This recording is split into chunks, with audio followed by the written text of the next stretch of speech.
लिंग पुराण में 7 गलतियां बताई है कंगाल होने की।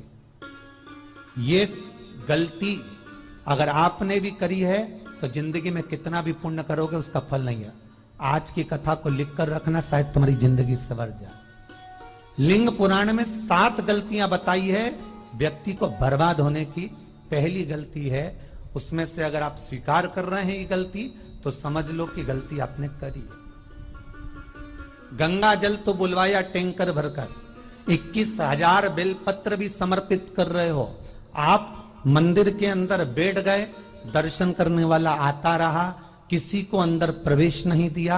आप गंगा जल चढ़ाते रहे, आप बेलपत्र चढ़ाते रहे, आप स्वयं पूजन करते रहे, और दूसरा व्यक्ति ना जाने किस भाव से, किस रूप में आकर भगवान की सेवा करना चाहता था।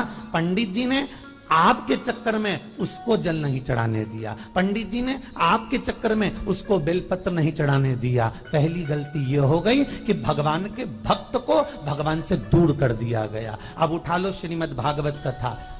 2 देवताओं ने गलती करी थी। एक ब्रह्मा जी ने गलती करी थी कि गाय बछड़ों का हरण कर लिया था। 1 वर्ष होने में 1 दिन था, तब ब्रह्मा जी ने गाय बछड़े वापस दिए थे। दूसरी गलती इंद्र ने करी थी, जल वृष्टि करी, तब भगवान कृष्ण को गोवर्धन पर्वत उठाना पड़ा। दोनों देवताओं ने गलती करी, पर भगवान कृष्ण ने इंद्र को क्षमा कर दिया, पर ब्रह्मा को क्षमा नहीं करा। क्यों नहीं करा? क्योंकि इंद्र को क्षमा इसलिए करा क्योंकि इंद्र ने जब जल वृष्टि करी तो सारे ब्रजवासियों को भगवान के चरणों में लाकर छोड़ दिया। सारे ब्रजवासी गोवर्धन पर्वत के नीचे आकर बैठ गए, भगवान के चरणों में आ गए। और ब्रह्मा ने जो गलती करी वो ऐसी गलती करी कि भगवान से गाय और बछड़ों को दूर कर दिया। जो भगवान से भगत को दूर कर दे उसको शंकर कभी क्षमा नहीं कर सकता। इसलिए बर्बादी का पहला कारण आप भक्त और भगवान में दूरी बना दी।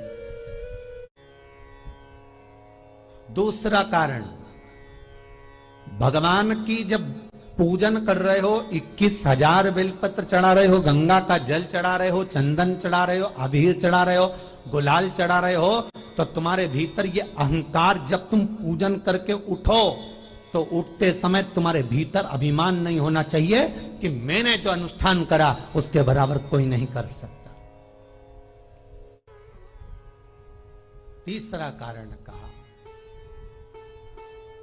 कि भगवान की सेवा तो आप कर रहे हो, भगवान की चाकरी में तो आप लगे हो, भगवान की आराधना भी कर रहे हो, दिया भी लगा रहे हो, धूप बत्ती भी लगा रहे हो, स्नान भी करा रहे हो, पंचामृत स्नान भी करा रहे हो, सारी पूजन अर्चना सब तुम कर रहे हो। पर हो सकता है इस पूजन अर्चना में आप केवल 3 घंटा पूजन करते हो और बाकी के समय किसी न किसी की जीवात्मा को दुख पहुंचा रहे हो। एक कथा में एक बात कही थी कि भले मंदिर में दिया मत लगाओ, भले मंदिर में जाकर धूप बत्ती मत जलाओ, भले मंदिर में जाकर भोग मत लगाओ, भले मंदिर में जाकर जल मत चढ़ाओ, कुछ मत करो, भले भगवान को नए कपड़े मत पहनाओ, भले तुम्हारी मर्जी पड़े भगवान को भोग मत लगाओ, पर शास्त्र कहता है कुछ मत करो, पर एक काम जरूर करना कि किसी के चेहरे पर प्रसन्नता ला देना तो मंदिर में दिया जलाने के बराबर होगा। किसी के चेहरे पर चमक ला देना, प्रसन्नता ला देना तो अगरबत्ती लगाने के बराबर होगा। किसी गरीबड़े के, किसी दुखी के चेहरे पर अगर तुमने प्रसन्नता ला दी तो वो भगवान को कपड़े पहनाने के बराबर होगा। मालूम पड़े तुम मंदिर में पूरी सब्जी बांटो, मंदिर में भोजन कराओ, मंदिर में सारा पकवान चढ़ाओ, और कोई तुम्हारे कारण अगर दुखी है तो तुम्हें वो सुख का भान नहीं हो सकता। तीसरा कारण है हमारा, वो सुख नहीं मिल सकता। चौथा कारण है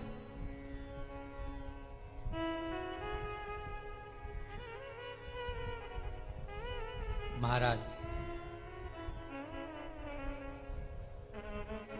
जिस मंत्र को पढ़ा जा रहा है, जिस मंत्र का स्मरण किया जा रहा है,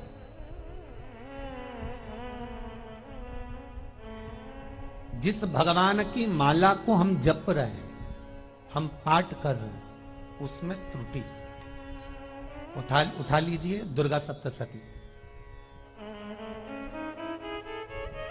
दुर्गा सप्तशती का हिंदी अनुवाद में एक थोड़ा सा दृष्टांत दिया है, आपको मालूम होगा।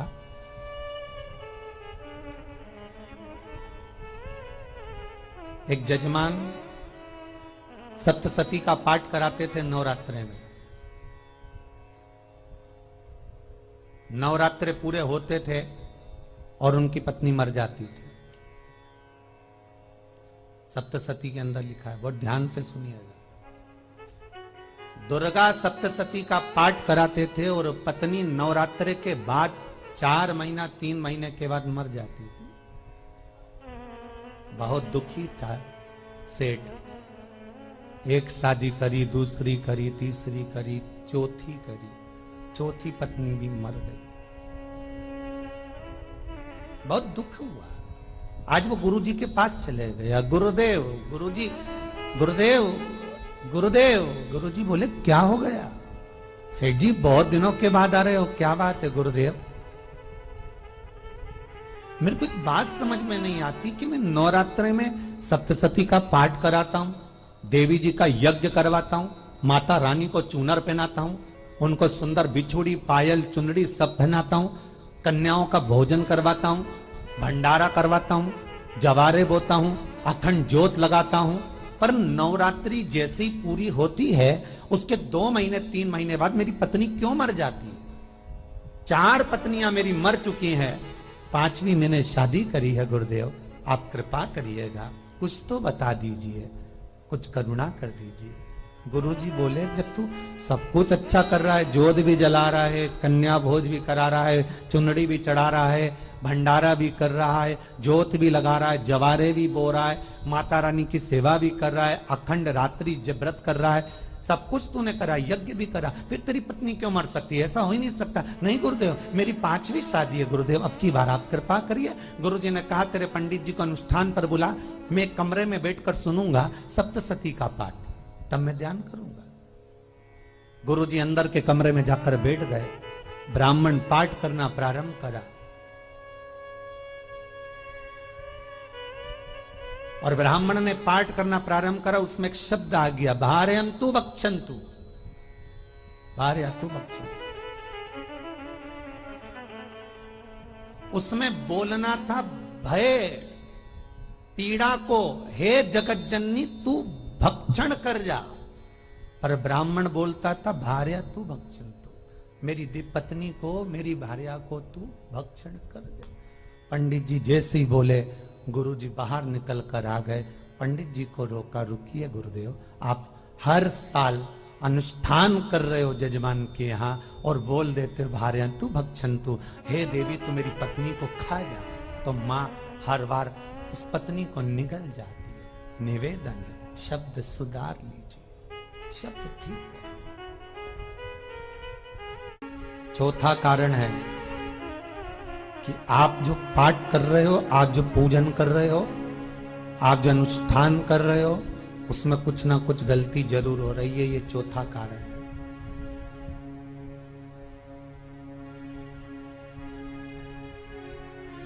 एक बार पूरे घर के लोगों को बिठाओ, अपने घर के लोगों को, मम्मी से पूछना, मम्मी तुम कौन कौन सा पाठ करती हो? एक बार मम्मी से पूछना। फिर एक बार पापा से पूछना, पापा आप कौन कौन सा पाठ करते हैं सुबह? फिर बहू से पूछना, भाभी आप कौन कौन सा पाठ करती हो? फिर छोटी दुल्हन से पूछना, छोटी दुल्हन तुम कौन कौन सा पाठ करती हो? भैया आप कौन कौन सा पाठ करते हो? आप कौन कौन सा पाठ करते हो? पूछना। जब घर के अंदर बड़ी बहू अलग तरह का पाठ कर रही है, छोटी बहू अलग तरह का पाठ कर रही है, मंजली बहू अलग तरह का पाठ कर रही है, माँ अलग तरह का पाठ कर रही है, पति अलग तरह का पाठ कर रहा है, तो उसका जो प्रभाव है, कौन सी चीज कहां टकरा रही है, जिसके कारण घर में रोग इतना है कि कोई सही होने वाला ही नहीं है। अब तुम कहो कि सीवर वाले गुरुजी ने उपाय बताया, हमने बहुत करा, पर सही क्यों? तो सही क्यों नहीं हो रहा है? उसका कारण है या तो बड़ी बहू जो पाठ कर रही, या सास जो पाठ कर रही, जो पति जो पाठ कर रहा है, नाते जो भी उस घर के अंदर रहकर जो पाठ अर्चना कर रहा है, उसमें जरूर कुछ ना कुछ ऐसा हो रहा है जिसके कारण वो काम नहीं कर पा रहे। उसमें कुछ ना कुछ गलती हो रही है जिसको तुम समझ नहीं पा रहे, जिसको तुम अपने आप को बहुत विचार करते हो कि मेरे बराबर कोई नहीं कर सकता, मैं शंकर की भगत, मैं राम की भगत, मैं कृष्ण की भगत, मैं जो करती हूँ बहुत अच्छा करती हूँ, मैंने जो किया बहुत अच्छा करा। पर हो सकता है उसी कारण आपको दुख झेलना पड़ रहा।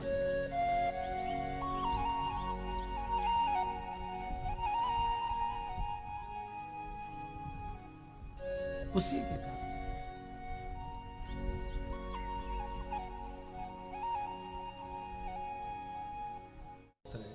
महाराज, हमने जो दान किया, हमने जो पुण्य किया, हमने जो सत्कर्म किया, वो किस जगह पर लगा?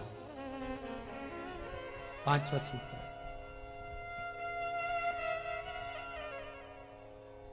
जो आप दान कर रहे हो, जो आप पुण्य कर रहे हो, सत्कर्म कर रहे हो, वो किस जगह पर लगा? ये पांचवा सूत्र। फिर निवेदन करेंगे, गाय, बेटी और लक्ष्मी 50 बार विचार करना, तब किसी को देना। बेटी किसी ऐसे को मत ब्याह देना जो जुआ खेलता हो, मदिरापान करता हो, मांसाहार करता हो, वेश्यावृत्ति करता हो। वो बेटी का सम्मान नहीं करेगा। बेटी रोएगी तो कन्यादान करने वाले को रोना पड़ेगा। दूसरे नंबर पर गौ माता, गाय ऐसे ब्राह्मण को दान मत देना कि ब्राह्मण के घर में खुद रहने की जगह नहीं और गाय को ले जाकर तुमने दे दिया और उस ब्राह्मण ने जब तक दूध दिया बांध कर रखा, एक तगाड़ी बाल्टी साड़ी के चक्कर में ले लिया, सोने के सींग के चक्कर में ले लिया और बाद में वही गाय कसाई के हाथ में बिक गई और कसाई ने काटा तो बद्दुआ तुमको लगी। बेटी, गाय और लक्ष्मी, पैसा भी किसी ऐसे भिखारी के कटोरे में मत दान देना कि जिसने ले जाकर मदिरा पान में लगा दिया, जुए में लगा दिया, वैश्यावृत्ति में लगा दिया। अगर जिस भिखारी के कटोरे में पैसा दिया उसने शाम को ले जाकर मदिरा पान में, जुए में लगा दिया, तो लक्ष्मी रोती है कि तूने मुझे गलत जगह पर दिया है, इसलिए अब तुझे रोना पड़ेगा। तब व्यक्ति को रोना पड़ता है, फिर व्यक्ति रोता है। गाय, बेटी और लक्ष्मी 50 बार विचार करो, क्या सही जगह पर दे रहे हो? और अच्छी जगह पर दोगे तो संपदा भी बढ़ती है, सुख आता है। अगर बेटी सुखी रहेगी तो मायके के लोग सुखी रहेंगे, गौ माता सुखी रहेगी तो संसार सुखी रहेगा। और आपने जो धन दिया, आपने जो पैसा दिया किसी भिखारी के कटोरे में, अगर उसने गलत जगह पर लगाया तो रोना तुमको पड़ेगा। किसी आजकल के भिक्षुकों को अगर रोटी दे दो तो लेते ही नहीं, आटा दो तो नहीं लेते।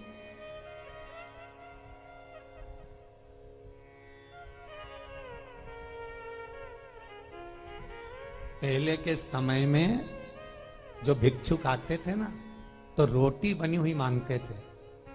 बूढ़ी बूढ़ी माताएं जानती होंगी, चिमटा बजाकर, घुंघरू बजाकर कहते थे भोजन, तो 2 रोटी निकाल कर दे दी जाती थी घर से। लो बाबा, तो माता इतना प्रेम रखती थी, केवल रोटी नहीं देती थी, बाबा बैठो हम सब्जी ला कर देते। इतना प्रेम था बुजुर्ग माताओं का, बैठो। और आज के जमाने में अगर रोटी दे दो तो फेंक दे नली में ले जाके, पैसा चाहिए। क्यों? शाम को पीने के लिए चाहिए ना, मदिरा पान के लिए, मांसाहार के लिए, जुए के लिए, वैश्यावृत्ति के लिए धन चाहिए।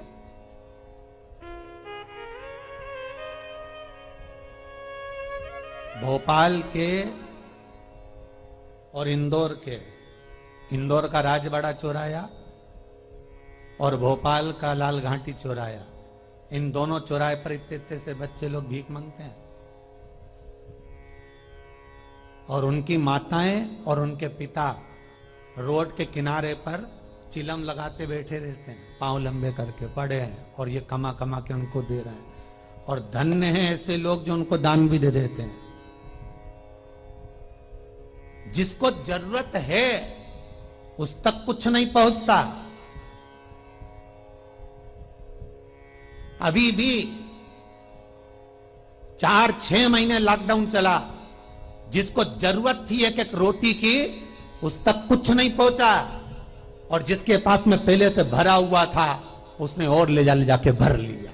जिसको जरूरत थी उस तक नहीं पहुंचा। अभी ठंड आ रही है, बहुत सारी संस्थाएं कंबल बांटेगी, रेलवे स्टेशन पे लोगों को कम्बल ओढ़ा रहे हैं, कोई सो रहा है जमीन पर उसको कम्बल ओढ़ा रहा है, बस स्टैंड पे चले गए कोई रोड पे सो रहा है कम्बल ओढ़ा रहा है, तो इतना बड़ा नाम चलेगा कि उन्हें कम्बल ओढ़ा है, कम्बल ओढ़ा है, कम्बल ओढ़ा है। और वो कम्बल जिसको ओढ़ाया वो दूसरे दिन जाकर कपड़े की दुकान पर बेच के आ गया, 200 रुपए लिया आया, रात को पीकर फिर सो गया, क्योंकि फिर कहीं कहाँ आएगा, फिर उड़ा के चले जाएगा, क्योंकि इन्होंने तो ये करके रखा है कि नाम कमाना है तो कम्बल उड़ाए जाओ। जिसको जरूरत है वहां तक सामान नहीं पहुंचता भाई, जिसको जरूरत है वहां तक सामग्री नहीं पहुंचती भाई। आपने दिया और उन्होंने ले जाकर बेच दिया,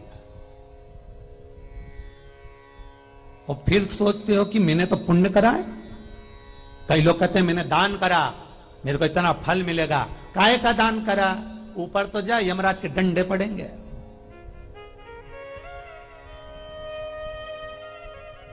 रेल में, ट्रेन में आप बैठ जाओ, रिजर्वेशन कोच में छोटे छोटे लड़के आते हैं, अपना कपड़ा उतारते हैं। सही बोलना रे भाई, जितने लोग टीवी पर कथा सुन रहे हो, छोटे छोटे बच्चे अपना कपड़ा उतारेंगे और पोछा लगाएंगे रेल की बोगी में। जब गवर्नमेंट ने स्वीपर रख रखे हैं तो तुम्हें अंदर आने का किसने कहा? कौन ने कहा कि तुम अपना कपड़ा उतार के पोछा लगाओ? और वो अपने शरीर का कपड़ा उतार कर पोछा लगाता है, आपके आगे हाथ फैलाता है, आप एक एक दो दो रुपए दे देते हो। वो अगले स्टेशन पर उतरता है, कोई सूंघने की सामग्री लेता है, सूंघ सूंघ के वो बर्बाद हो जाता है और कहीं कूद कर मर जाता है। उसके मरने में 1 रुपया तुम्हारा भी लगा है, इसलिए नरक तुमको भी भोगना पड़ेगा, क्योंकि उसके मरने में तुमने हेल्प करी है।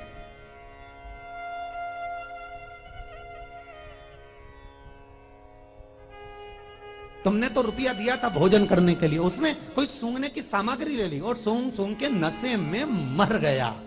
उसके मरने में 2 रुपए तुम्हारे हैं, 1 रुपए तुम्हारा है, तो भोगना तो तुमको भी पड़ेगा ना।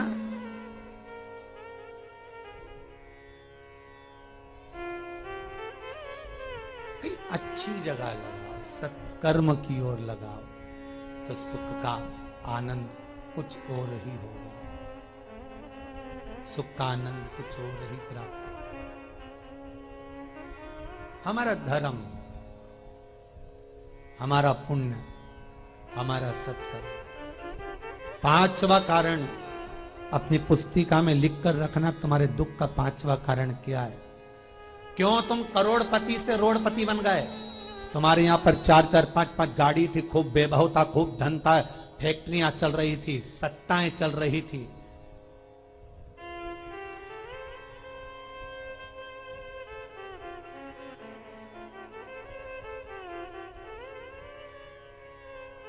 खूब सत्ताएं थी, खूब वैभव था, खूब धन था,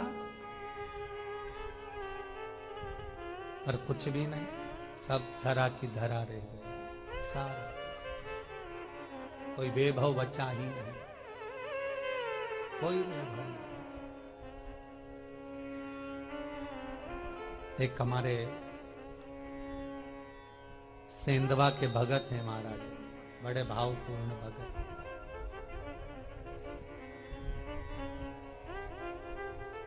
वो कहे गुरुजी हम बड़े दुखी हैं, बड़े कष्ट में। हमने कहा कष्ट का कारण कुछ ना कुछ जरूर होगा, दुख का कारण जरूर कुछ ना कुछ होता है। कहने लगे गुरुजी हमारी तो जीनिंग चलती थी, खूब फैक्ट्रियां चलती थी, इतना जीनिंग फैक्ट्रियां थी, इतना चलता था।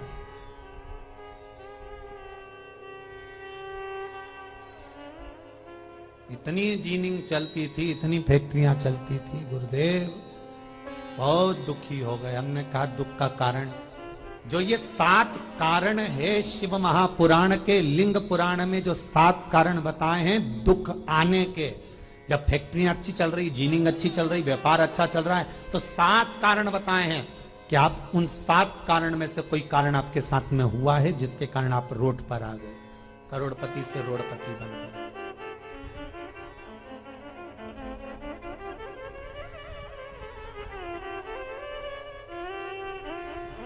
कभी कभी नगर में, गांव में सभी का व्यापार एक साथ समाप्त हो जाता है। कभी कभी गांव में, नगर में सबका व्यापार एक साथ समाप्त हो जाता है, सबका व्यापार एक साथ ही खल्लास हो जाता है, समाप्त, सभी कर्जे में हो जाते हैं। तो समझ लेना कि उस गांव के खेड़े का देव महादेव, उस गांव का खेड़ापति भगवान शंकर, उस गांव का शिव जरूर रुष्ट हुआ है, जरूर रुष्ट हुआ। उसको मनाने का प्रयास करो, जिससे अपनी नगर, अपना गांव फिर उन्नति की सीढ़ी पर चढ़ जाए। पांचवा कारण मंत्र जाप को, अर्थात तुम्हारा फिर निवेदन, गाय, बेटी और लक्ष्मी 50 बार विचार करना, तब देना, नहीं तो मत दे, मत दीजिए।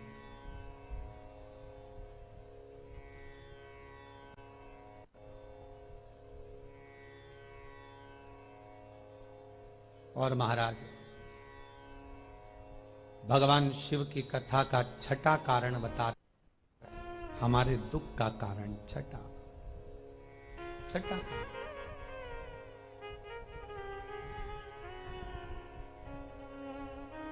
आदर सम्मान में कमी।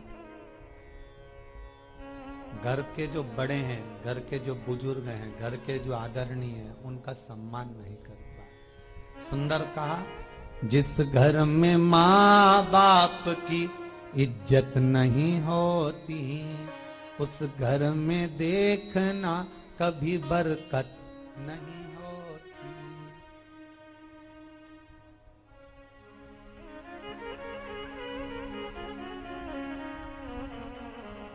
छठा कारण है सम्मान, सत्कार, आदर ना होना। जब धन। सातवां कारण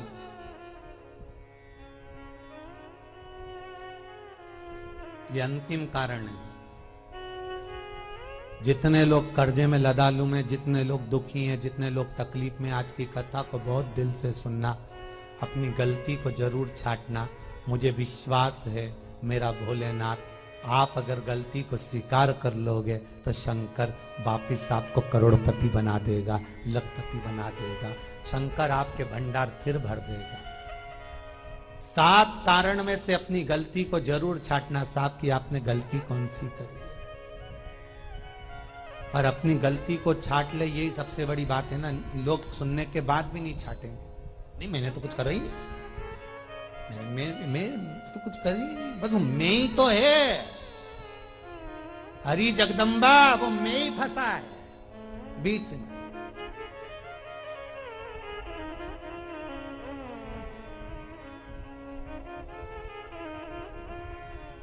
सातवां कारण महाराज, किसी का बेकार धन हमारे घर में आ जाना।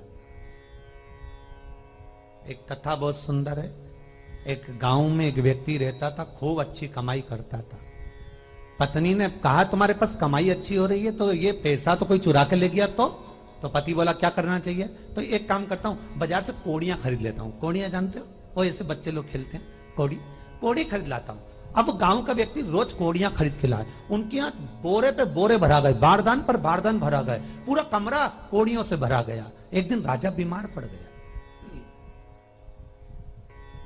राजा बीमार पड़ा तो राजा को वेदों ने, डॉक्टरों ने कह दिया इसका एक ही इलाज है, कोड़ियां लाई जाए, कोड़ियों को जलाकर राख बनाई जाए, वो राख राजा के शरीर पर मली जाए। राजा के शरीर पर जब राख को मलेंगे तो राजा ठीक हो जाएगा। राजा ने अपने दूतों से कहा जाओ नगर में कोड़ियां देखो। राजभवन में देखा तो कोड़ी नहीं थी, बाजार में देखा तो कोड़ी नहीं थी, सारा मार्केट घूम लिया, चारों तरफ के राज्य देख लिया, कोड़ी नहीं मिली। राजा ने दूतों से पूछा बात क्या है। दूतों ने बाजार वालों से पूछा भैया कोड़ियां क्यों नहीं है। तो बाजार के व्यापारी बोले महाराज सुबेरे सुबेरे एक गांव का व्यक्ति आता है, सारी कोड़ियां खरीद कर ले जाता। सारी कोड़ियां, हाँ। उसका पता दो। दुकान वालों ने पता दिया, वो वहां पहुंच गया, उसको डराया राजा के दूतों ने, तेरे पास कोड़ियां हैं? हाँ, पर मैंने अपने पैसे से खरीदी है, फ्री की नहीं है, खूब खर्चा कर कर मैंने कोड़ियां जोड़ी हैं। राजा बीमार पड़ा है, कोड़ियां ला के दे। उसने मना करा, दूतों ने डराया, ठीक है लो।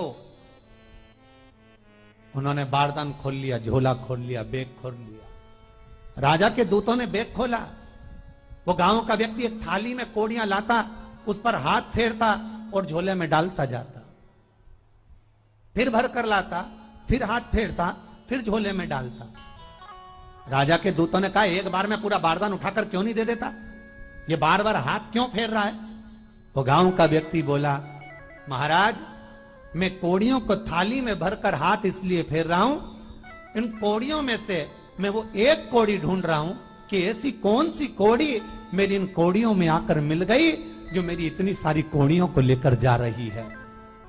बस वो चरित्र याद करना कि एक कोड़ी हमारे घर में कोई ऐसी आ जाती है जो सारी रखी हुई कोड़ी को लेकर चली जाती है। और जिंदगी में घर में धर्म की, पुण्य की, सत्कर्म की एक कोड़ी ऐसी आ जाती है जो शिव महापुराण की कथा करवा देती है। वो कोड़ी को ढूंढना कि वो कोड़ी कौन सी है।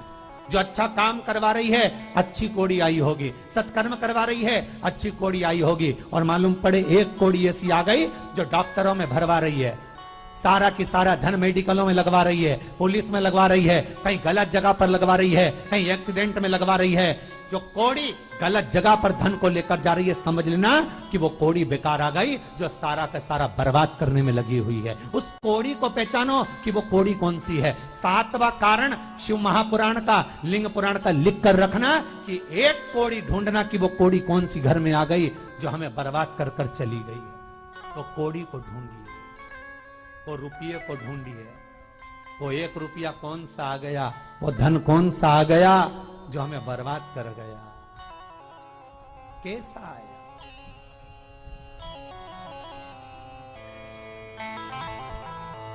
धन कौन सा आ गया ऐसा जो हमें बर्बाद कर